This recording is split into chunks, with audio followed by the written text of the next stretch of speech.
When one hears the name Buber today, one thinks first and foremost of the famous religious philosopher Martin Buber. The fact that Paula Buber herself was a remarkable, accomplished writer and an independent personality even during her marriage has been largely forgotten in the light of her husband's high profile.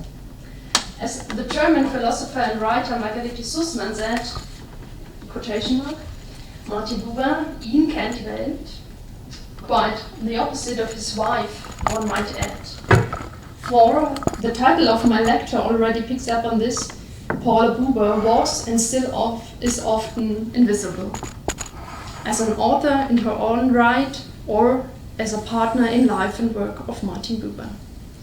If one wants to get closer to Martin Buber and his works, especially the work Ich und Du, one may also include Paula Buber. Let me introduce the outline of my presentation. As a first point, I would like to give some biographical details about Paula Winkler, as she called with her maiden name. Then, in the second point, I will deal with the beginning partnership between Paula and Martin Buber and the encounter, and then the third point deals with her life together. Paula Winkler was born in Munich in 1877. After attending a Catholic convent boarding school of the Englischen Fräulein, she trained as a teacher. In 1896, at the age of 19, she began working as a secretary for the architect and private scholar Omar al-Rashid Bey, the husband of the writer Helene Böhlau. At the Böhlau Saloon, she met the German Jewish philosopher Theodor Lessing. With Böhlau, al-Rashid Bey and Lessing, Paula Winkler went to South Tyrol to spend a long time in the artist's colony Clausen. During this time, she made her first literary attempt. After a liaison with Omar al-Rashid Bey and a joint trip to Paris, as well as the common dream of finding a new home in India and deepening her Sanskrit studies there, this separation followed, and Paula Winkler traveled to Zurich. There, she enrolled in German studies at the University of Zurich. Second, the beginning partnership between Paula and Martin Buber. Alles wirkliche Leben ist Begegnung. This is still one of the most famous quotes from the book Ich und Du. The word encounter becomes especially important for the genesis of Ich und Du. If one makes a search for encounters in Martin Buber's life, his early childhood years and the beginning of the partnership relationship turned out to be the first point of development for the later genesis of his philosophical principles. Martin Buber experienced the failure of a dialogical principle as an infant through the absence and lack of imprint of his mother. After the separation of his parents, at which time Martin Buber was 4 years old, his own mother became a stranger to him, with whom hardly any personal contact was maintained. There was no encounter, but instead a Vergegnung. With this neologism, Martin Buber referred to the missing of a real encounter. Vergegnung meant the opposite of encounter. It became the negative model of a successful dialogue. Martin Buber was also aware of how significant the first early childhood experiences were for his own development. For as the starting point of life and also for the shaping of life, there is a lifelong need for a human togetherness of the dialogue partners. It was not accessible to him due to the separation of his parents and the rigid upbringing of his grandparents. More important for his personal development, for experiencing an encounter, will be his relationship with Paula Buber. Therefore, may I invite you to make an excursion to the year 1899 in Zurich. In June, the Akademische Leseverein organized an evening of drama in which the play Paracelsus' Schauspiel in einem Akt by Arthur Schnitzler was performed. Paula Winkler took on the leading role of Justina. The evening was divided in 2 parts. In the second part, the play was given. In the first part, began with a prologue, and the prologue was given by Martin Buber. After the official part of the literary evening, there was a Tanzkränzchen, as you can read in the annual report of the Akademischer Leseverein. During the dance, Paula Winkler and Martin Buber became closer, we heard yesterday.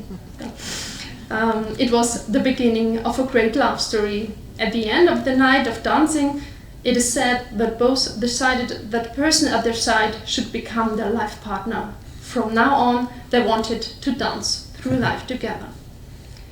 In the encounter of Paula Winkler and Martin Buber, 2 worlds met. They were the worlds of the Catholic Munich bourgeoisie and the Catholic Galician Eastern Jewish upper middle class. Through Martin Buber, Paula Winkler met Zionism and became one of the first female figures in the Zionist movement. A community of life emerged that transcended cultural, geographical, and religious differences. The parameters were understood from the outside as opposites. For the young couple, however, these were not obstacles but opportunities.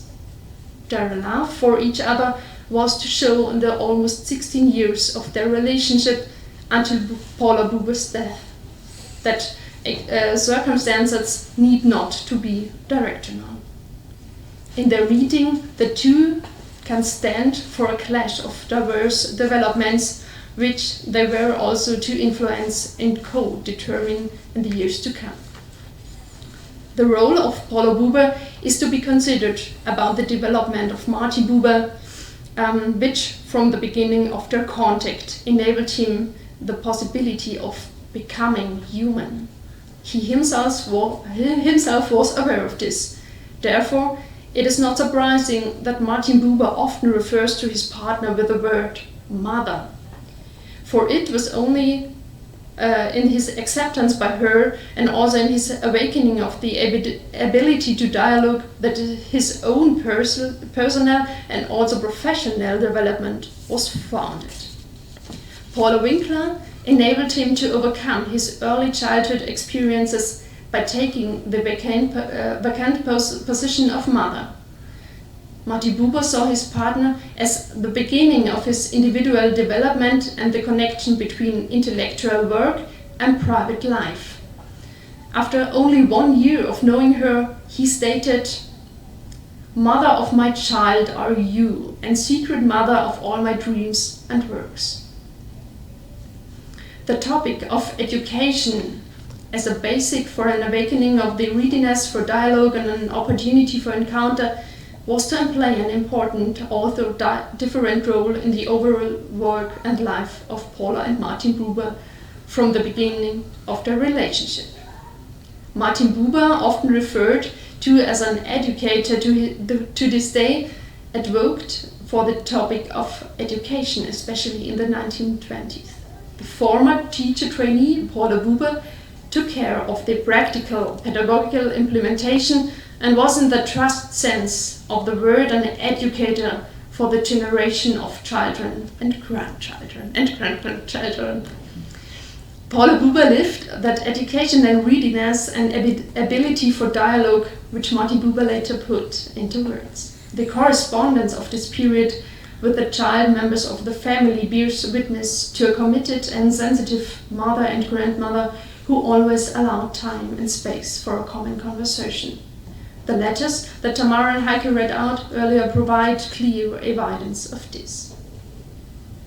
According to the German pedagogue Hermann Dörs, it was only in his encounter with Paula Winkler that Martin Buber received a personal point of orientation. Only by considering the biographical background experience can the dialogical principle be understood and its genesis. However, it must be considered that the childhood experiences of the 2 relationship partners were quite similar. Not only Martin Buber had a negative experience in early childhood, but Paula Winkler's relationship with her parents had also been a difficult one. Both partners, whose childhood upbringing had been characterized by encounters, only experienced a new, unfamiliar level of encounter possibilities when the relationship began. So it's necessary to consider different steps of the partnership. The personal encounter was not possible in the beginning. The relationship between Paula and Martin Buber in the first decade was characterized by geographical distance, different places of residence in different countries, different living situations, and different daily lives. During these times, a substitute dialogue was conducted by letter, replacing and continuing the interrupted oral conversation. The correspondence between the two is to be seen as a written preservation of an oral conversation and, in a sense, as a written practice text for his concept of togetherness in Ich und Du. The correspondence of two outstanding protagonists of literary modernism can be understood as a chronicle of the life they spent together. With around 1,500 letters between Paula and Martin Buber, it's a most intensive and longest correspondence. It spans a period of 45 years.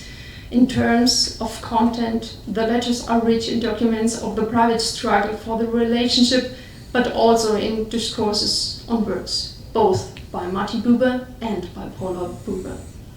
After more than 10 years of relationship, a new form of partnership was experienced by the two in 1912 with their life in Berlin. For the first time, the Buber family led a family life. They lived in a common household and shared a daily routine. The encounter, which could now be experienced daily, led to an increase in productivity. In 1912, Paula Buber's first book was published, the collection of novels Die unechten Kinder Adams, under the name Georg Munk. In 1960, her novel Irrgang appeared, depicting the motive of Vergegnung based on a prostitute in 19th century Italy. Living together also meant a change for Martin Buber. Only now did he become aware of the encounter, the dialogical among the constant presence of his family. In 1916, at the same time as moving to Heppenheim an der Bergstraße, Martin Buber had pictured the work Ich und Du and had written it down in a first version in the fall of the same year. However, it was to take several more years of reworking after the book was published in 1923. The text of Ich und Du is inspired by the quote of Goethe. So habe ich endlich von dir erharrt in allen Elementen Gottes Gegenwart. From the poetry collection Westöstlicher Divan. In Paula Buber's private copy, there is a handwritten dediction to Paula. The quotation from Goethe can be understood as an indirect dedication and as a response to the book Sankt Getraudenlinde, published a year earlier, written by Paula Buber under the name Georg Munk, also proves to be in the world of the elementary. Franz Rosenzweig, however, had asked Martin Buber to remove the quotation to distinguish his attitude towards pantheism. This had the consequence that already in the second edition the quotation of Goethe was deleted. Third, the common life in dialogue. Martin Buber's exploration of the dialogical principle was far from complete with Ich und Du. In 1930, he continued his work with Zwiesprache, which he was to publish under that title 2 years later. The fact that he again dealt with the dialogical principle at this time can also be read as a reaction to the partnership difficulties of the time. The letters of 1930 and 1931 show that there were differences and quarrels between the couple. In March 1931, the situation was extremely tense. Ach, liebe Paula, welche Anstrengung soll ich denn noch machen, um dir dieses allereinfachste Faktum zu vermitteln, dass ich dir gegenüber aufrichtig, restlos aufrichtig, ohne Verschwiegenheiten, Verschiebungen, Nuancierungen und Schlupfwinkel irgendwelcher Art bin.